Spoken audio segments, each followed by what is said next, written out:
Hello friends, welcome to Sanjaya study circle. இன்றைக்கி நம்ம மே 1 and 2 கர்னவஸ் தான் பார்க்க போகிறோம். அதுக்கு முன்னாடி வினை தூய்மை என்னும் அதிகாரத்திலிருந்து ஒரு திரைக்குறள் பார்க்கலாம். கடிந்து ஓரார் செய்தார்க்கு அவைதாம் முடிந்தாலும் பிழை தரும். அதற்கான விளக்கம்: ஆகாதவை என விளக்கப்பட்ட செயல்களை விலக்கி விடாமல் மேற்கொண்டு செய்தவர்க்கும் அச்செயல்கள் நிறைவேறினாலும் துன்பமே கொடுக்கும். டுடேக்கான ஹெட்லைன்ஸ் பார்க்கலாம். சூப்பர்சோனிக் ஏவுகணை உதவியுடன் தாக்கும் டார்பிடோ ஆயுதம் வெற்றிகரமாக பரிசோதனை. சாதி தீயை வளர்க்கலாமா? நீர்நிலைகளை தூர்வாருவதை நிறுத்தவில்லை.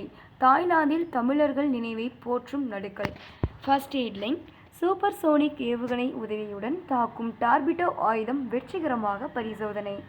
இந்த சூப்பர்சோனிக் ஏவுகணையின் உதவியுடன் தாக்குதல் நடத்தும் திறன் கொண்ட டார்பிடோ ஆயுதத்தின் செயல்பாட்டை பாதுகாப்பு ஆராய்ச்சி மற்றும் மேம்பாட்டு அமைப்பு வெற்றிகரமாக புதன்கிழமை பரிசோதனை செய்தது. இது சவுண்டை விட வேகமாக பயணிக்கும் இந்த சூப்பர்சோனிக் ஏவுகணையை சுமந்து செல்லும் டார்பிடோ ஆயுதம் கடலுக்கு அடியில் நீர்மூழ்கி கப்பலை கடலுக்கு அடியில் பயணிக்கும் அந்த நீர்மூழ்கி கப்பலை கூட துல்லியமாக தாக்கும் திறன் கொண்டதுன்னு சொல்கிறாங்க. இது TRTO உருவாக்கிய இந்த ஆயுதம் ஒடிஷா கடலோரத்தில் உள்ள அப்துல் கலாம் தீவில் புதன்கிழமை வெற்றிகரமாக பரிசோதனை செய்யப்பட்டது. இதுக்கு முன்னாடி அக்னி 5 இந்த அப்துல் கலாம் தீவில் வெற்றிகரமாக 3500 கிலோமீட்டர் தூரத்தில் உள்ள பொருளை கூட துல்லியமாக தாக்கிட்டு திரும்ப வரும். அதை பரிசோதனை செஞ்சு பார்த்தாங்க. நெக்ஸ்ட் ஹெட்லைன்: சாதி தீயை வளர்க்கலாமா? இதில் அம்பேத்கரை பற்றி கொடுத்துருக்காங்க. சில நியூஸ் நம்ம அம்பேத்கரை பற்றி பார்க்கலாம். அண்ணல் அம்பேத்கர் இந்தியாவில் மாவ் என்னும் இடத்தில், அதாவது தற்போது மத்திய பிரதேசம் அம்பாவதி என்னும் கிராமத்தில் 1891 ஏப்ரல் 14 ராம்ஜி சக்பால் பேமாபாய் ஆகியோரின் 14வது மகனாக பிறந்திருப்பார். இவர் மராத்திய குடும்பத்தை சேர்ந்தவர். இவருடைய தந்தை இராணுவ பள்ளி ஒன்றில் தலைமை ஆசிரியராக பணிபுரிந்திருப்பார். அவருக்கு அதில் ஒரு தகுதி என்னென்னா சுபதார் மேஜர் என்ற தகுதி பெற்றவர் அவர். இவங்க மகர் என்னும் ஒரு தாழ்த்தப்பட்ட சமுதாயத்தை சேர்ந்தவங்க. 1904 அவரது குடும்பம் மும்பைக்கு சென்றது. அங்கு எல்பின்ஸ்டன் உயர்நிலை பள்ளியில் சேர்ந்து தனது கல்வியை தொடர்ந்தார். தனது 9வது வயதிலேயே ராமபாய் என்னும் பெண்ணை திருமணம் செய்து கொண்டார். 1913 ஜூன் 4 அம்பேத்கர் அமெரிக்கா சென்றார். உயர்கல்வி பெறுவதற்காக அம்பேத்கர் அமெரிக்கா சென்ற முதல் இந்தியர் என்ற பெருமையை பெற்றிருக்கிறாரு. கொலம்பியா பல்கலைக்கழகத்தில் சேர்ந்து பொருளாதாரம், அரசியல், தத்துவம் மற்றும் சமூகவியல் ஆகிய பாடங்களை படித்தார். அங்கு அவர் 1915 பண்டைய இந்தியாவின் வணிகம் என்ற ஆய்வுக்கு முதுகலை பட்டம் பெற்றிருக்கிறாரு. இந்தியாவில் சாதிகள் என்ற தலைப்பில் கருத்தாள மிக்க ஒரு கட்டுரையை எழுதியிருக்கிறாரு. பின்னர் இந்தியா தேசிய பங்கு வீதம் ஒரு வரலாற்று பகுப்பாய்வு என்ற தலைப்பில் பொருளாதாரத்தை அடிப்படையாக கொண்டு ஒரு ஆய்வு கட்டுரையும் வெளியிட்டிருக்கிறாரு. இது எப்போ அப்படின்னா 1917.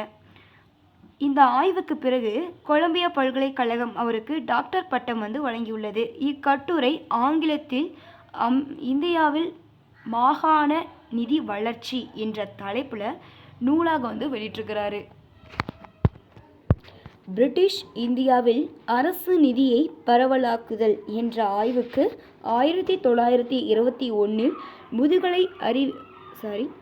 முது அறிவியல் பட்டம் பெற்றார். ரூபாயின் பிரச்சினை என்ற ஆய்வுக்கு 1923 DSc பட்டமும் பெற்றுகிறாரு.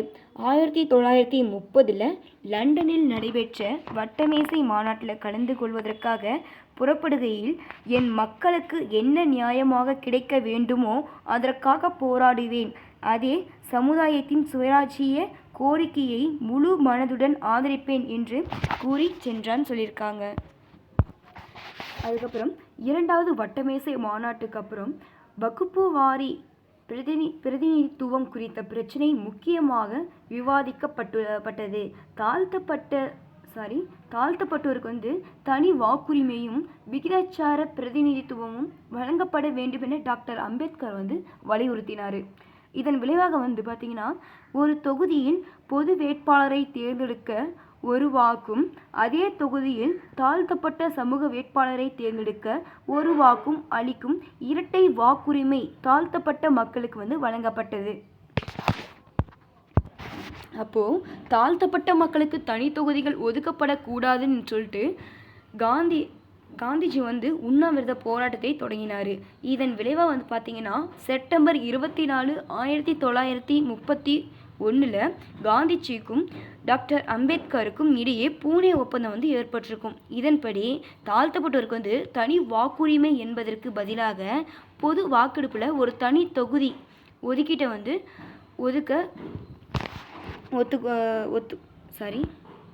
ஒத்துக்கொண்டார். இந்தியா விடுதலை பெற்ற பிறகு காங்கிரஸ் அரசு அம்பேத்கரை சட்ட அமைச்சராக பதவியேற்றுக் கொள்ளும்படி அழைத்திருப்பாங்க. அப்போ அம்பேத்கர் அதை ஏற்று விடுதலை பெற்ற இந்தியாவில் முதல் சட்ட அமைச்சராக ஆகியிருப்பார். ஆகஸ்ட் 29 அம்பேத்கர் இந்திய அரசியலமைப்பை உருவாக்கும் ஆணையத்திற்கு தலைவரானார். அம்பேத்கரால் உருவாக்கப்பட்ட இந்த அரசியலமைப்பு நவம்பர் 26, 1949 மக்களவையில் ஏற்றுக்கொள்ளப்பட்டது. 1952 பாராளுமன்ற தேர்தலுக்கு காங்கிரஸ் அதிக இடங்கள் பெற்றமையால் 1952 அந்த சட்டம் நிறைவேறியது.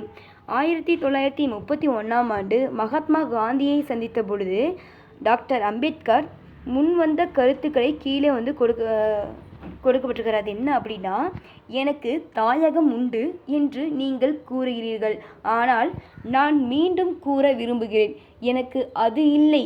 நாய்கள் பூனைகளை விட நாங்கள் மோசமாக நடத்தப்பட்டு விட்டால், குடிதண்ணீர் பெறவும் உரிமை இல்லை என்றால், சுயமரியாதையுள்ள எந்த தீண்டப்படாதவன் இந்த நாட்டை தன் தாயாக கருதுவான். இந்த நாடு எங்களுக்கு அளித்த உதவி இன்னல்களையும் அநீதிகளையும் மலைபோல் எங்கள் மீது சுமத்தியதே ஆகும். யுக யுகமாக காலால் மிதித்து நசுக்கப்பட்ட தாழ்த்தப்பட்ட என் மக்களுக்கு மனித உரிமைக்காக நான் பெரிதும் செய்யும் முயற்சிகளின் காரணமாக இந்த நாட்டுக்கு எவ்வித தீங்கும் நேர்ந்து விடாது என்று தெரிவிச்சிருக்கிறாரு. பிறகு அம்பேத்கர் 1956 இருந்திருப்பார். 1990 பாரத் ரத்னா விருது கொடுத்துருப்பாங்க இவருக்கு. இப்போ ப்ரெசண்டில் பார்த்தீங்கன்னா ஆந்திர பிரதேசத்தில் உலகிலேயே மிகவும் உயரமான சிலை வச்சுருக்காங்க. நெக்ஸ்ட் ஹெட்லைன் பார்க்கலாம். நீர்நிலைகளை தூர்வாரும் பணியை அரசு கைவிடவில்லை.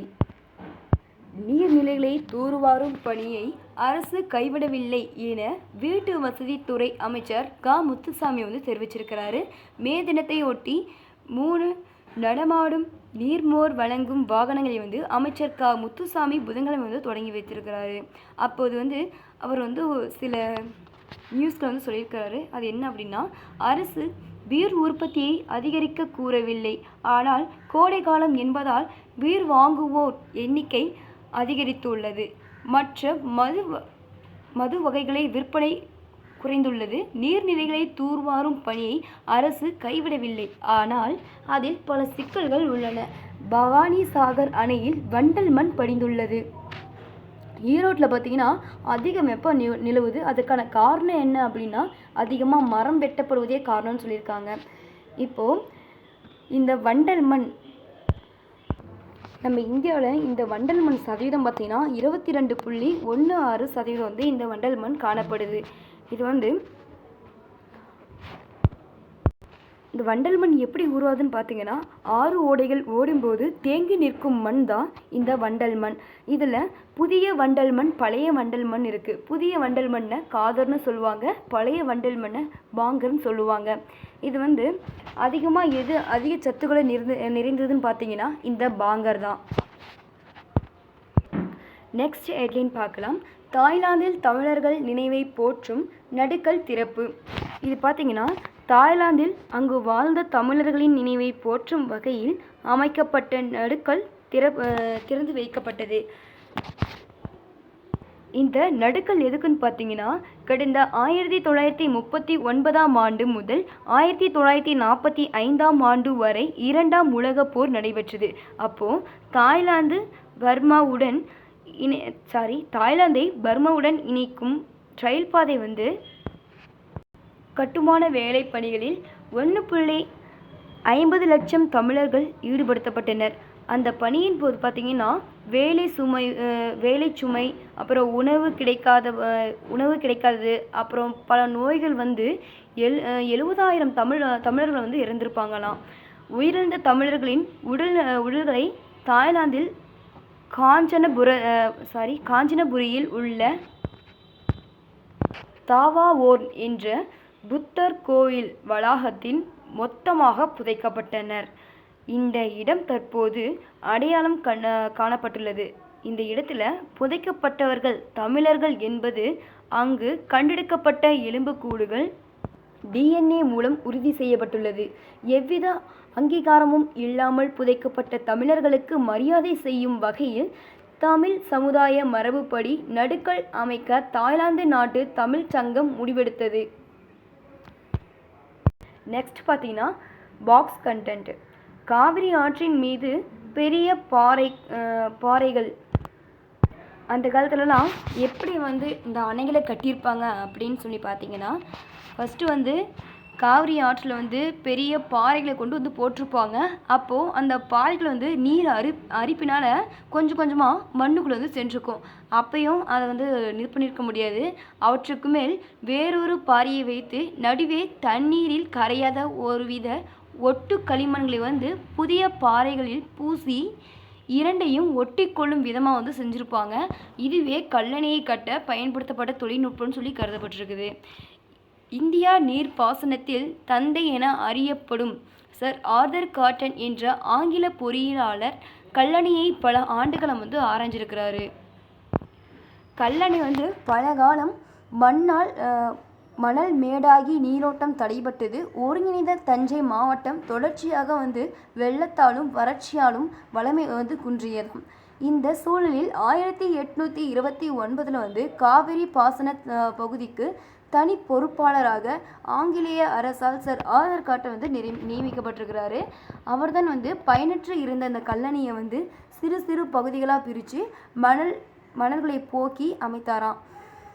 அப்போது கல்லணைக்கு அமைக்கப்பட்ட அடித்தளத்தை ஆராய்ந்த அவர் பழந்தமிழரின் அணை கட்டும் திறனை, பாசன மேலாண்மையையும் உலகுக்கு எடுத்து கூறியிருக்கிறாரு.